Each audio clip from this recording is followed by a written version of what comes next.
शरणं मम दादाशां शरणं मम दादाशां शरणं मम हरे कृष्ण हरे राम दादाशां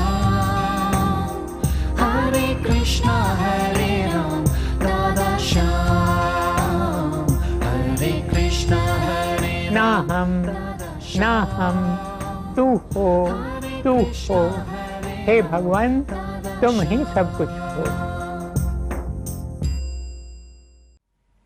मेरे प्यारे भाइयों और बहनों, आप सबको मेरा हार्दिक प्रणाम।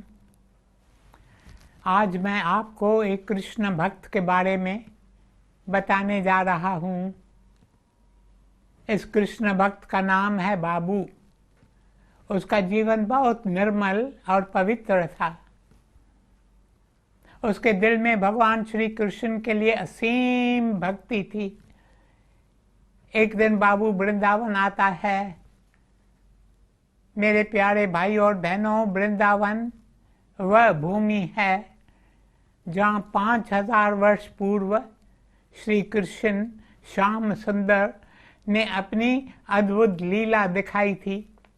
बाल लीला, रास लीला, जिसे भारतवर्ष कभी नहीं भूल पाएगा। इस बात को 5000 वर्ष बीत चुके हैं, तो आज भी कितने सारे भक्त भगवान श्री कृष्ण की लीलाएं याद करके नैनों से नीर बहाते हैं। यही कारण है कि वृंदावन की पावन भूमि लोगों के लिए एक तीर्थ स्थान है। हजारों लोग वृंदावन जाते हैं और कई भक्त वृंदावन की पावन भूमि की धूल अपने साथ ले जाते हैं। हाँ, तो बाबू वृंदावन आता है। वहाँ वह बांके बिहारी के मंदिर में जाता है और उनके चरणों में सिर झुकाता है। पुजारी उसे बस 2 सेकंड्स के लिए दर्शन करने देता है, पर बाबू के हृदय में बांके बिहारी की छवि अंकित हो जाती है। वह मंदिर के पास ही एक जगह ठहर जाता है और श्री बांके बिहारी का ध्यान करता है। जब रात को वह सोता है तो उसे एक सपना आता है। सपने में वह देखता है कि 2 फरिश्ते आपस में वार्तालाप कर रहे हैं। एक फरिश्ता दूसरे से पूछता है, इस वर्ष वृंदावन में कितने यात्री आए हैं? इस पर दूसरा फरिश्ता कहता है, अभी तो इस वर्ष के 3 महीने ही बीते हैं, पर इन 3 महीनों में 6 लाख यात्री तो आ चुके हैं। फिर कुछ पल रुककर वह आगे कहता है, बेशक वृंदावन में 6 लाख लोग आए हैं, पर वास्तव में उनमें से एक भी तीर्थ यात्री नहीं है, क्योंकि उनमें से एक को भी सही माने में वृंदावन का दर्शन नहीं हुआ है। उन 6 लाख यात्रियों में से एक भी यात्री को श्री कृष्ण ने अपने श्री चरणों में स्वीकार नहीं किया है। यह सुनकर पहले फरिश्ते को आश्चर्य होता है। वह दूसरे फरिश्ते से पूछता है, 6 लाख यात्री वृंदावन में आए, पर उनमें से सही माने में एक भी आदमी यात्री नहीं है। कृपया मुझे बताओ तो इसका अर्थ क्या है? इस पर दूसरा फरिश्ता, जो ज्ञान, ध्यान, भक्ति तथा शक्ति में पहले फरिश्ते से श्रेष्ठ था, वह कहता है, पर एक है जिसका नाम गोपाल है और वह दूध बेचता है। देखा जाए तो वह अभी तक वृंदावन की पावन भूमि पर आया नहीं है, पर फिर भी वह वृंदावन की भूमि पर आया है, अर्थात उसने सही माने में वृंदावन का दर्शन किया है। भगवान श्री कृष्ण ने उसे अपने श्री चरणों में स्वीकार कर लिया है। इतना सुनने के बाद बाबू का सपना टूट जाता है और बाबू जाग जाता है। मेरे प्यारे भाइयों और बहनों, बाबू को बहुत आश्चर्य होता है। उसके मन में गोपाल से मिलने की जिज्ञासा उठती है। गोपाल कुलकंबी में रहता था। बाबू मन ही मन कहता है, मुझे वहां जाकर गोपाल का दर्शन करना चाहिए। मुझे जाकर उनसे पूछना होगा कि जो सपना मैंने देखा है उसका अर्थ क्या है। मेरे प्यारे भाइयों और बहनों, जैसा कि मैंने आपसे पहले कहा कि बाबू के दिल में भगवान श्री कृष्ण के प्रति असीम भक्ति थी। और सच्चे भक्त का अर्थ यह नहीं है कि वह स्वयं को भक्त कहे। सच्चे भक्त का अर्थ यह नहीं है कि वह उत्साह से कीर्तन करे। सच्चे भक्त का अर्थ यह भी नहीं है कि जब वह प्रभु के पावन नाम का जाप करे तो उसके नैन नीर बहाएं। पर सच्चा भक्त तो वह होता है जो नम्र होता है। सच्चा भक्त वह है जो कहे, मैं भक्तों का भक्त बनूंगा, मैं भक्तों के चरणों की धूल अपने मस्तक पर लगाऊंगा। कुलकंबी वृंदावन से 100 मील दूर है।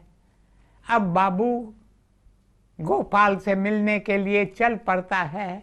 कई दिनों की लंबी यात्रा के बाद कुलकंबी पहुंच जाता है। वहां पहुंचकर वह गोपाल के बारे में पूछताछ करता है। लोग उसे कहते हैं, बेशक एक दूध वाला है जिसका नाम गोपाल है।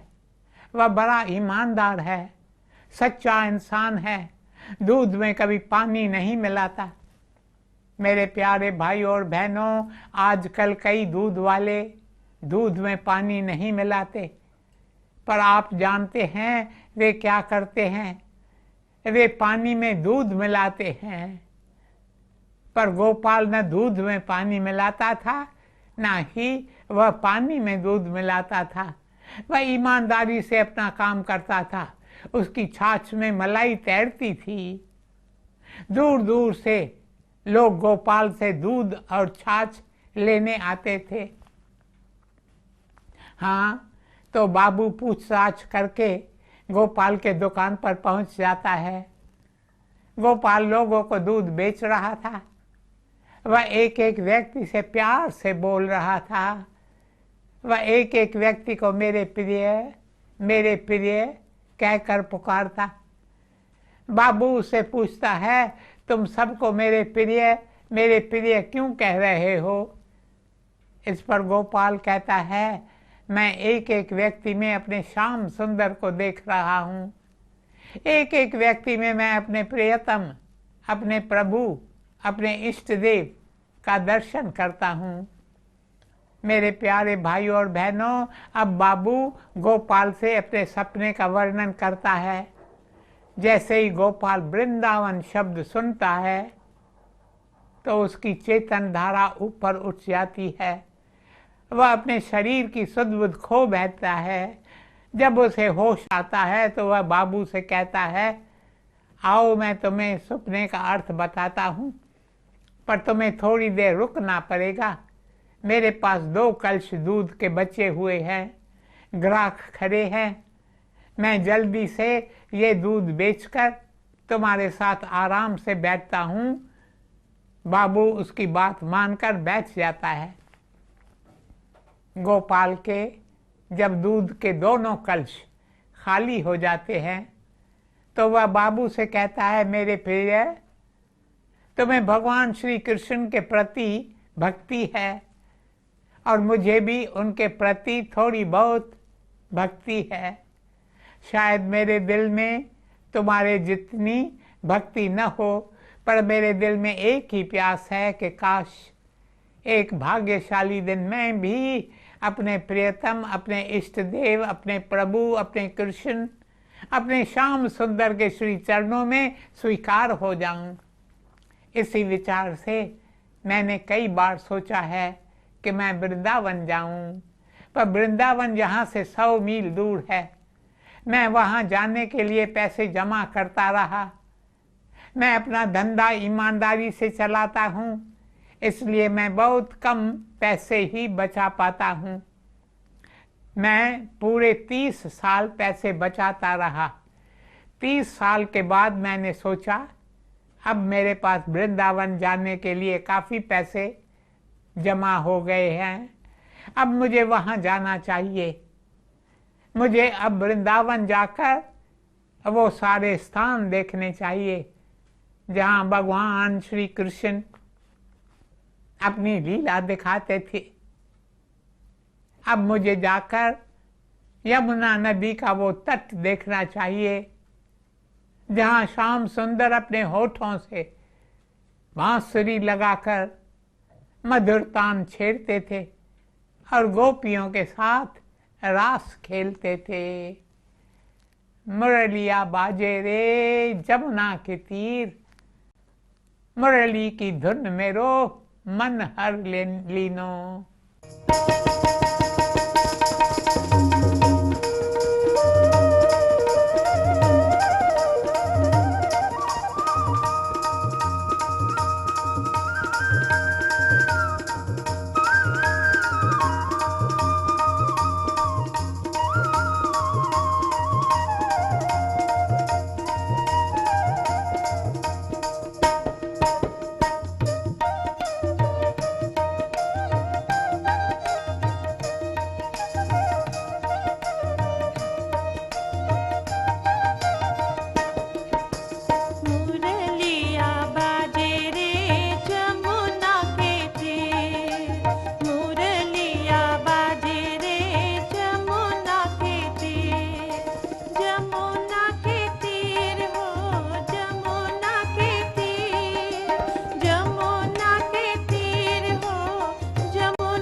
मेरे प्यारे भाइयों और बहनों, आगे गोपाल ने कहा, मैंने यात्रा की सारी तैयारियां कर ली।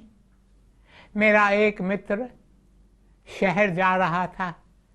मैंने उससे कहा मुझे यात्रा के लिए कुछ ज़रूरी चीज़ें चाहिए, तो वो सारी चीज़ें शहर से मेरे लिए ले आना।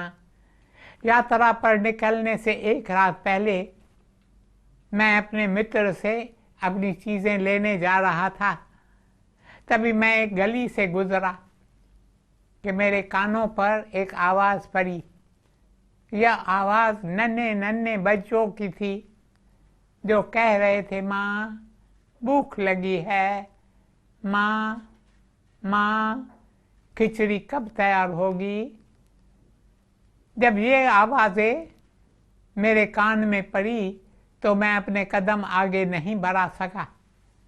मैंने सोचा चल कर देखूं कि मामला क्या है। मैंने उस झोपड़ी में प्रवेश किया जहाँ से बच्चों की आवाज़ आ रही थी।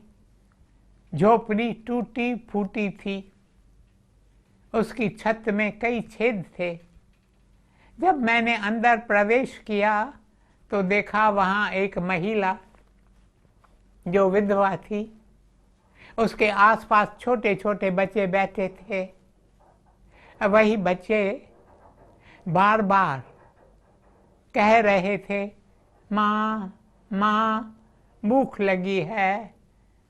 और वह महिला बच्चों से कहती है, बच्चों थोड़ी देर ठहरो, मैंने चूल्हे पर पतीला रखा है,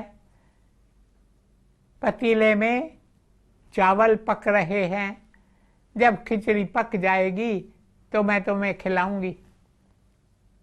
आगे गोपाल बोला, तब मैंने चूल्हे पर रखे पतीले को खोल कर देखा, पतीले में केवल पानी उबल रहा था, उसमें चावल का नामो निशान नहीं था। तब मैंने उस महिला की तरफ देखा और उसे पूछा, इसका क्या अर्थ है? महिला ने कहा, पिछले 3 दिनों से हमारे पेट में अन्न का दाना नहीं गया है।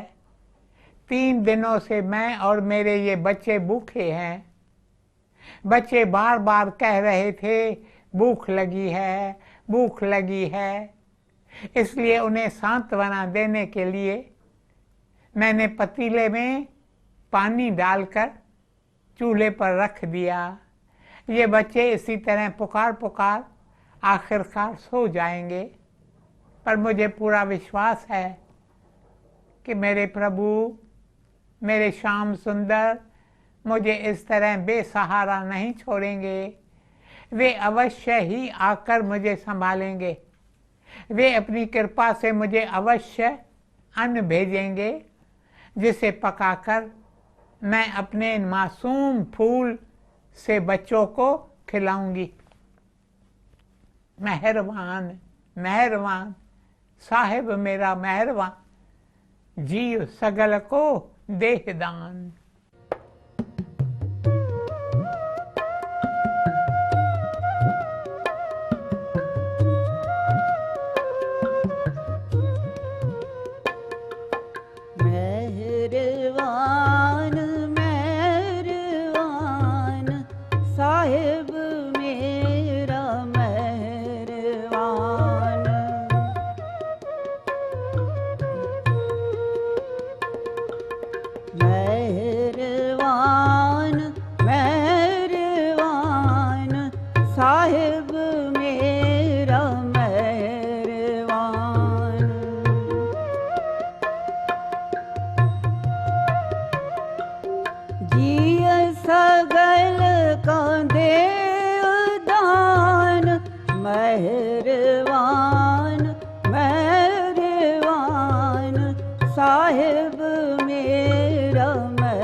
प्यारे भाइयों और बहनों, जब गोपाल उस महिला की बात सुनता है तो उसके भीतर एक आवाज़ उठती है जो उसे कहती है, यह है तुम्हारा वृंदावन, यह है तुम्हारा तीर्थ स्थान।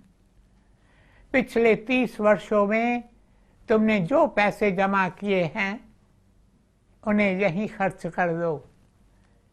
तुम 100 मील चलकर वृंदावन जाओगे तो उससे क्या होगा? ये श्री कृष्ण के रूप हैं, तुम इनकी सेवा करो। गोपाल जब यह आवाज सुनता है तो उस महिला से बिना कुछ कहे तुरंत अपने घर लौट जाता है। पिछले 30 सालों में उसने जो पैसे बचाए थे वे सब लेकर उस महिला के पास आता है और उसके चरणों में रखता है। वह उससे कहता है, तुम मेरे साथ चलो तो मैं आपको अनाज लेकर दूं, मैं तुम्हें वस्त्र खरीद कर देता हूँ, क्योंकि आपके बच्चों के कपड़े फट गए हैं, आपके घर में न कोई कंबल है न कोई रजाई, ठंड का मौसम है, रात को तुम सब कैसे सोती हो?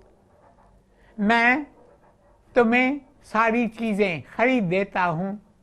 तुम्हारे घर की छत में कितने सारे छेद हैं, मैं कुछ मजदूरों को बुलाकर छत की मरम्मत करवा देता हूँ।